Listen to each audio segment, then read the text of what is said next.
Jasmine, your thoughts on Len Brown? Well, I suppose when you're talking about the calibre of the candidates, no one else really stood up to run for. So you've got two options, and I suppose people went with what they thought was the better option. And I think the majority of Auckland can actually relate to Len Brown, whereas there is not as many people can relate to John Banks. So in that term, then I think he probably was the better candidate for Auckland because he understands his community a lot better, and he's had more experience with a wider range of people than what I'd say John Banks would have had. John, you're going to be providing advice and what did I say before, tactical leadership and strategic leadership for the new super city structure and of course for our new mayor. How are you feeling about the challenges ahead and of course working with the new mayor? Certainly for me, I guess from the staff perspective, we're sort of coming towards the end of a transition process that's been like a marathon. It's been 18 months, and certainly this whole change was seeded in 2006. So it's been a long road to hoe for a lot of the staff working through the transition process. And in this sort of initial phase, getting to 1 November, there's a bit of light at the end of the tunnel of getting to start working in the new environment. And I think that one of the key aspects is certainly how the mayor will look to connect with the iwi of the region. And I think one of the challenges certainly for any of the candidates would have been having to reframe from a local council perspective with iwi to a regional perspective, where shifting to having to have relationships with 18 iwi across the region. And certainly in this first term, the mayor and the council are going to be faced with 18 treaty settlements and a whole new phase of iwi moving into post-settlement. So that's going to happen over the next 3 years. So I guess from my perspective, there's this initial wave of the super city coming on board. There'll be a further transition process that will happen as the organisation beds down, and especially the new co-governance arrangements between the council and the local boards, which is a whole new dynamic for Auckland and sort of democracy in New Zealand. And within that is really emerging governance role for iwi in a post-settlement environment. So that's the next wave that's coming, and so there's certainly a significant convergence that's happening at the moment around Auckland Council, and iwi and Maori are going to play a significant role. And that's how we see it. We're sort of looking beyond day one, initially the first 100 days to lock down what we need to, but beyond that, sort of 2015 is sort of the new start line really, in sort of and a place to look back on how well the council's done, especially in terms of our mayor and councillors and the local boards. Sandra, if we're to scratch the surface a bit, and I want to further explore who Len Brown is, his character, and see what substance there is behind what we've been seeing. We've been seeing a lot of warm fuzzies, a lot of karakia, a lot of bro, low bro, and get down with Brown and that type of thing. If we scratch the surface a bit deeper, is there substance there, do you think? Well, look, I think an opportunity has been lost in this campaign for a completely unique political structure in this country that's never come before, but may well be a prototype. And that is this, that the whole focus on Brown and Banks has drawn the public eye in this whole new constitutional structure away from some of the fundamental issues. And can I just say, a cynical left-winger could say, like me, this ain't new.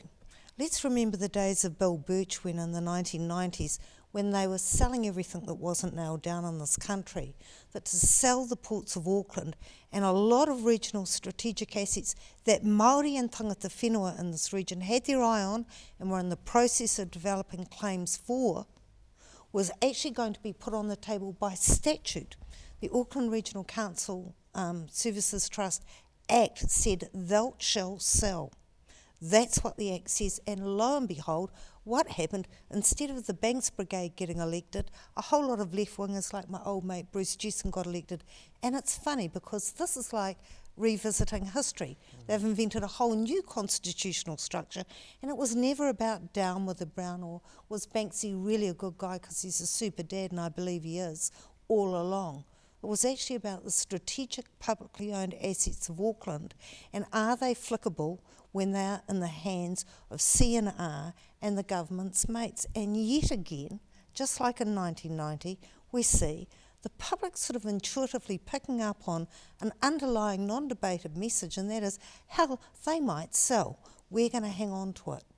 And so, really the face slapping and the down with the Brown and the credit card, which I think the expenditure was less than $1,000, is apropos absolutely nothing when you have treaty claimant groups talking about ports and conservation land, regional parks, aquaculture, the management of the regional assets of the most affluent region in this nation. So I think what's really interesting is the way that both the mainstream media and in fact the politicians themselves have managed to sidestep a whole debate about the strategic assets, even though the restructuring has in no small part been all about that. Heta, your take on that? Yeah, it's interesting that you sort of mentioned that the public sort of picked up on that subtlety. I think Len Brown to some extent was a bit of a spinner in the works as part of the master plan of Wellington to, this is just my opinion by the way, well in terms of, okay, there were a lot, John Banks, Rodney Hyde and so forth, I'm sure they had an agenda which was around trying to fast track development within the Auckland region as fast as they could by removing what they would perceive to be bureaucracy, red tape, Maoris included in that sort of part of that dimension. So by having someone like Len who openly says that he wants to include Maori, like I said, I think he's a bit of a spinner in the works, but I mean, I'd like to see him actually go through with that sort of kōrero and take it to a point where it's real inclusion. And if there is going to be any selling of assets or any further development, whether he's going to actually give a real voice to Māori concerns. Like John said, there's 18 iwi now that he has to liaise with, who are on the cusp of some, fairly significant settlement sort of dollars coming into the economy. So they're ready to play, and I hope Len sort of lets them at the table, basically. Yeah. But part of the problem is it's going to take quite a lot of time. I mean, there's a huge number of things that have to happen with this new structure and the new council and the new way. So it's going to take a long, long time for any of it to bed down.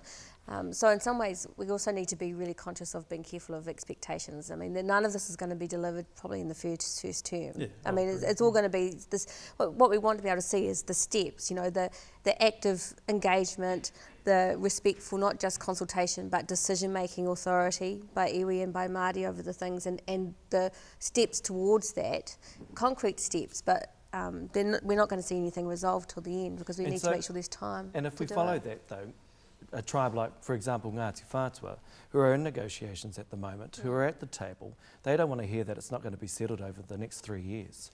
Well, I mean, I don't know, but those might be a bit closer. I mean, some of it might be able to be fast-tracked a lot more quickly than that, but, we're going to have to be careful that our expectations and desire for the change that we see the potential for doesn't trip either the council, the potentially quite good council, or ourselves in trying to achieve that goal. Because often expectations can can really exceed what's possible, and then we end up undoing ourselves by being angry, by being negative about the council, even because we've been unrealistic about what can be achieved practically in that time. So there is a part of that requires the leadership, and it will require Len Brown and his council to be clear about the end goal and the steps that they want to take, so that everyone can see that they've got a plan and they can see that plan being rolled out. And that's a way to help maintain people's enthusiasm and support for the ultimate goal, but also keep expectations realistic because we can see it happening over time. That's a very difficult process for any kind of leadership to be involved in, but it's going to be critical here because everything is so new.